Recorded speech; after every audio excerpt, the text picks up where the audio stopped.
बच्चों सबसे पहले एक बात ये समझ लीजिए कि किसी भी अदद में जो हिस्से होते हैं तो हिस्सों की दो किस्म की कीमतें होती है।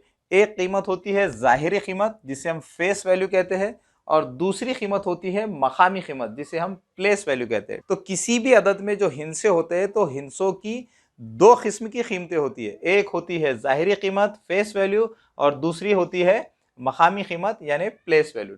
अब बच्चों हम देखेंगे कि किसी भी अदद में जो हिस्सा होता है उसकी ज़ाहिरी कीमत का क्या मतलब है, यानी फेस वैल्यू का क्या मतलब है। बच्चों यहाँ पर मैंने किसी भी अदद में हिस्से की ज़ाहिरी कीमत का क्या मतलब है उसको यहाँ पर लिख लिया है। यहाँ पर लिखा गया है कि किसी भी अदद में हिस्से की ज़ाहिरी कीमत वो हिस्सा खुद होता है। यानी किसी भी अदद में अगर हम हिस्से की ज़ाहिरी कीमत अगर मालूम करना चाहे तो उस हिस्से की ज़ाहिरी कीमत क्या होगी, वो हिस्सा खुद होगा। बच्चों अगर आप ज़ाहिरी कीमत का मतलब अंग्रेजी में जो लिखा गया है फेस वैल्यू, अगर इसको जहन में रखेंगे तो आप आसानी से किसी भी अदद में हिस्से की ज़ाहिरी कीमत को फेस वैल्यू को समझ सकते हैं। ठीक है बच्चों। बच्चों ये लफ्ज़ तो आपने सुना ही होगा, फेस। फेस का क्या मतलब होता है बच्चों? फेस का मतलब होता है चेहरा। तो जब हम किसी भी अदद में हिस्से की फेस वैल्यू की बात करते हैं, ज़ाहिरी कीमत की बात करते हैं, तो क्या किया जाता है, उस हिस्से का फेस देखा जाता है, उस हिस्से का चेहरा देखा जाता है। तो जिस हिस्से का चेहरा जैसा होता है तो वही उसकी ज़ाहिरी कीमत होती है यानी फेस वैल्यू होती है। ठीक है बच्चों। चलिए बच्चों मैं आपको क्या करता हूँ, एक दो एग्जाम्पल से समझा देता हूँ ताकि आप अच्छे से समझ सके। ठीक है बच्चों। यहाँ पर हम क्या करेंगे, यहाँ पर हम ज़ाहिरी कीमत को या फेस वैल्यू को समझने के लिए मैं कुछ एग्जाम्पल लूँगा ताकि आपको अच्छी तरह से समझ में आ जाए। देखिए हमारे पास एक नंबर है।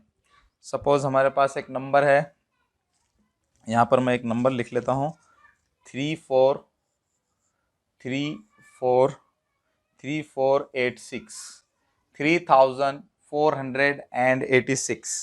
3486। तो बच्चों अगर मैं इस अदद में 6 की ज़ाहिरी कीमत या फेस वैल्यू की बात करूं तो 6 की ज़ाहिरी कीमत या फेस वैल्यू क्या होगी बच्चों? तो बच्चों जैसे कि हमने अभी यहाँ पर देखा कि किसी भी अदद में हिस्से की जो ज़ाहिरी कीमत होती है, फेस वैल्यू होती है, वो हिस्सा खुद होता है। ठीक है बच्चों।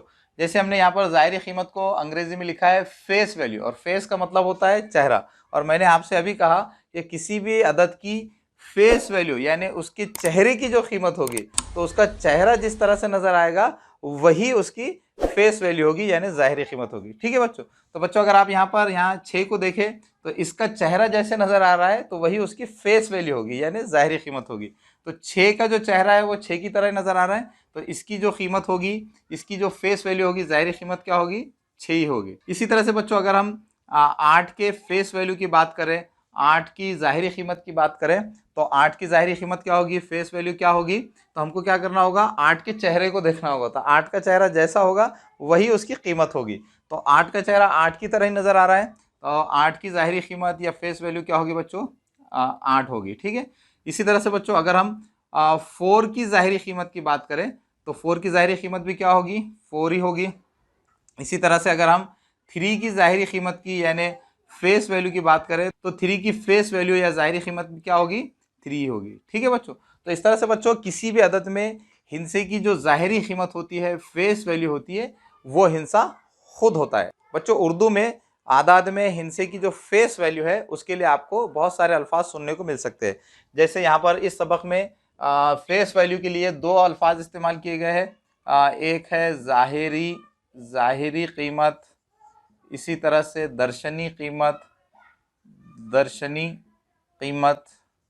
इसी तरह से फेस वैल्यू के लिए उर्दू में ज़ाती कीमत, ये अल्फाज भी इस्तेमाल किए जाते हैं, ज़ाती कीमत। इसी तरह से फेस वैल्यू के लिए उर्दू में असली कीमत, ये अल्फाज भी इस्तेमाल किए जाते हैं, असली कीमत। तो इस तरह से बच्चों आपके इम्तिहान में, पेपर के अंदर इनमें से कोई भी अगर अल्फाज आ जाए तो उनका क्या मतलब होगा? हिस्से की फेस वैल्यू। ठीक है। ज़ाहिरी कीमत, दर्शनी कीमत, ज़ाती कीमत, असली कीमत, ये तमाम अल्फाज का एक ही माना है। ठीक है बच्चों। तो इस तरह से हमने यहाँ पर आदाद में हिस्से की जो ज़ाहिरी कीमत है, फेस वैल्यू है, इसको डिटेल में समझ लिया है।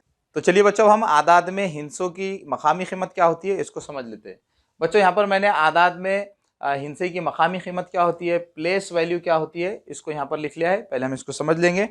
यहाँ पर लिखा गया है कि किसी भी अदद में हिस्से के मकाम के लिहाज से, मकाम यानी जगह के लिहाज से हिंसे की जो कीमत होती है उसे मकामी कीमत कहते हैं। यानी किसी भी अदद में हिंसा जिस मकाम पर होता है, जिस जगह पर होता है, तो उस जगह के लिहाज से उसकी कीमत तय की जाती है, उसी को हिंसे की मकामी कीमत कहते हैं। ठीक है बच्चों। बच्चों जैसे कि आप जानते हैं कि आदाद में हिंसों के मुख्तलिफ मकामात होते हैं, इकाई, दहाई, सैकड़ा और इस तरह से आगे भी। ठीक है बच्चों। तो जो हिंसा जिस मकाम पर होता है, जिस जगह पर होता है, तो उस जगह के लिहाज से उसकी कीमत होती है। तो चलिए अब हम क्या करेंगे, इसको थोड़ा सा एग्जाम्पल्स की मदद से, कुछ मिसालों के जरिए से इसको समझेंगे ताकि आपको आसानी से समझ में आ सके। ठीक है बच्चों। यहाँ पर मैं क्या कर रहा हूँ, यहाँ कुछ एग्जाम्पल्स ले रहा हूँ। जैसे मैं यहाँ पर एक मिसाल ले लेता हूँ। हमारे पास एक मिसाल हम है 33486। यहाँ पर मैंने एक नंबर लिया है, एक अदद लिया है। अब हम देखेंगे इस अदद में जो हिंसे है उन हिंसों की मकामी कीमत का क्या मतलब है। बच्चों आप जैसे जानते हैं कि यहाँ पर इस अदद में सीधे हाथ की तरफ जो पहला मकाम होगा वो क्या होगा, इकाई वंस प्लेस, दहाई टेंस प्लेस, सैकड़ा ये हंड्रेड्स प्लेस, और उसके बाद है थाउजेंड्स प्लेस। ठीक है, यानी हज़ार की जगह। तो इस तरह से यहाँ पर इस अदद में 6 इकाई की जगह पर है, 8 दहाई की जगह पर है, 4 सैकड़े की जगह पर है और 3 हज़ार की जगह पर है। ठीक है। तो बच्चों यहाँ पर इस अदद में ये जो हिंसे आपको नज़र आ रहे हैं, तो हर हिंसे की जो कीमत होगी वो उनके मकाम के लिहाज से होगी। जैसे यहाँ पर ये जो 6 है, तो 6 ये इकाई की जगह पर है, तो 6 इकाई की जगह पर है, इसलिए इसका मतलब होगा 6 इकाई। तो इस तरह से 6 इस हिंसे की जो मकामी कीमत होगी वो होगी 6। ठीक है। इसी तरह से बच्चों यहाँ पर ये जो 8 है, ये 8 दहाई की जगह पर है, टेंस प्लेस पर है, तो इसकी जो मकामी कीमत होगी वो इसके मकाम के लिहाज से होगी। यहाँ पर 8 ये दहाई के मकाम पर है, तो इसकी कीमत होगी 8 दहाई। 8 दहाई का मतलब क्या होगा बच्चों, 80। ठीक है बच्चों। तो इस तरह से 8 की जो मकामी कीमत होगी 80 होगी। इसी तरह से 4 ये सैकड़े की जगह पर है, हंड्रेड्स प्लेस पर है, तो इसकी जो मकामी कीमत होगी, इसकी जो प्लेस वैल्यू होगी, प्लेस वैल्यू क्या होगी बच्चों, 400, 400। क्योंकि 4 जो है तो ये सैकड़े की जगह पर है, हंड्रेड्स प्लेस पर है, इसलिए इसकी जो मकामी कीमत होगी, इसकी जो प्लेस वैल्यू होगी वो होगी 400 यानी 400। ठीक है। इसी तरह से बच्चों ये 3000 की जगह पर है, हंड्रेड्स प्लेस पर है, इसलिए इसकी जो मकामी कीमत होगी इसके मकाम के लिहाज से होगी, यानी इस हिंसे की जो मकामी कीमत होगी 3000। ठीक है बच्चों, यानी 3000। ठीक है। तो बच्चों यहाँ पर आप देख रहे हैं कि ये जो अदद है इसमें जो हिंसे है, तो हर हिंसे की कीमत उसके मकाम के लिहाज से आ रही है। ठीक है। तो इन्हीं को क्या कहा जाता है, हिंसे की मकामी कीमत, प्लेस वैल्यू। बच्चों यहाँ पर आप देख रहे हैं कि मैंने यही मिसाल यहाँ पर भी ली थी। यहाँ पर आप देख रहे हैं कि इस अदद में जो हिंसे है 6, 8, 4 और 3, ये तमाम हिंसों की जो मैंने ज़ाहिरी कीमत लिखी है, फेस वैल्यू लिखी है, तो वो मैंने उनके मकाम के लिहाज से नहीं लिखी है बच्चों। जैसे कि यहाँ पर आप देख रहे हैं कि 8 दहाई की जगह पर है, लेकिन इसकी जो कीमत मैंने यहाँ क्या लिखी है, 8 ही लिखी है। क्यों? क्योंकि यहाँ पर हम इस अदद में हिंसों की ज़ाहिरी कीमत देख रहे हैं, फेस वैल्यू देख रहे हैं। और फेस वैल्यू का क्या मतलब होता है, फेस वैल्यू का मतलब होता है उस हिंसे का जैसे चेहरा है, तो वो चेहरा ही उसकी क्या होती है, कीमत होती है। ठीक है बच्चों। तो यहाँ पर हमने क्या देखा था, इस अदद में हिंसों की जाहिरी कीमत देखी थी, फेस वैल्यू देखी थी। और फेस वैल्यू मकाम के लिहाज से नहीं होती है, बल्कि उसके फेस के लिहाज से होती है, उसके चेहरे के लिहाज से होती है। ठीक है बच्चों। और यहाँ पर हमने क्या देखा, यहाँ पर हमने देखा कि ये जो अदद है, इस अदद में जो हिंसे है, तो उन हिंसों की जो कीमत है वो मकाम के लिहाज से क्या है, जगह के लिहाज से क्या है। तो जो हिंसा जिस जगह पर होगा, तो उस जगह के लिहाज से, उस मकाम के लिहाज से उस हिंसे की क्या होगी, कीमत होगी। तो अदद में हिंसे की उसके मकाम के लिहाज से, जगह के लिहाज से जो कीमत होती है उसे क्या कहा जाता है, मकामी कीमत, यानी प्लेस वैल्यू। ठीक है बच्चों मुझे उम्मीद है कि आपको आदाद में हिंसे की मकामी कीमत, प्लेस वैल्यू क्या होती है, ये भी अच्छी तरह से समझ में आ रहा होगा। ठीक है बच्चों। अब हम एक और एग्जाम्पल लेंगे ताकि आपको अच्छी तरह से समझ में आ जाए।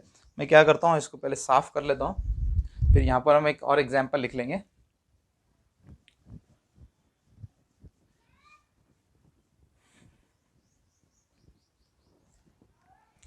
देखिए बच्चों हमारे पास एक एग्जाम्पल है 5, 5, 5, 5, 5555। यहाँ पर ये जो 5 है ये इकाई की जगह पर है, वंस प्लेस पर है या यूनिट प्लेस पर है, ये 5 टेंस प्लेस पर है, ये 100 प्लेस पर है और ये 5000 प्लेस पर है। ठीक है बच्चों। अब बच्चों हम क्या करेंगे, यहाँ पर ये जो अदद है, इस अदद में जो हिंसे है उनकी मकामी कीमत लिखेंगे। तो ये 5 इकाई की जगह पर है तो इसकी मकामी कीमत क्या होगी बच्चों, तो इस 5 की कीमत जो है इसके मकाम के लिहाज से, इसके जगह के लिहाज से होगी 5। ठीक है। इसी तरह से यहाँ पर ये जो 5 है ये दहाई की जगह पर है, यानी टेंस प्लेस पर है, तो इसकी जो कीमत होगी, इसकी जो प्लेस वैल्यू होगी, इसकी जो मकामी कीमत होगी, इसके मकाम के लिहाज से होंगी 5 दहाई 5 टेंस। तो 5 टेंस या 5 दहाई का मतलब क्या होगा बच्चों, 50। तो इस तरह से इस 5 की कीमत होगी 50। इसी तरह से ये जो 5 आपको नज़र आ रहा है, ये 5 सैकड़े की जगह पर है, 100 प्लेस पर है, इसलिए इसकी जो मकामी कीमत होगी वो होगी 500 यानी 500। इसी तरह से ये जो 5 आपको नज़र आ रहा है, ये 5000 प्लेस पर है, 1000 की जगह पर है, इसलिए इसकी कीमत जो है इसके मकाम के लिहाज से यानी इसके जगह के लिहाज से होगी 5000 यानी 5000। तो बच्चों यहाँ पर आपने देखा कि यहाँ पर इस अदद में जो हिंसा जिस मकाम पर है तो उसकी कीमत जो है तो उसके मकाम के लिहाज से यहाँ पर लिखी गई है। तो बच्चों ये होती है किसी भी अदद में हिंसे की मकामी कीमत यानी प्लेस वैल्यू। बच्चों मुझे पूरी उम्मीद है कि आपको किसी भी अदद में हिंसे की ज़ाहिरी कीमत यानी फेस वैल्यू क्या होती है और किसी भी अदद में हिंसे की मकामी कीमत यानी प्लेस वैल्यू क्या होती है, ये अच्छी तरह से समझ में आ गया होगा।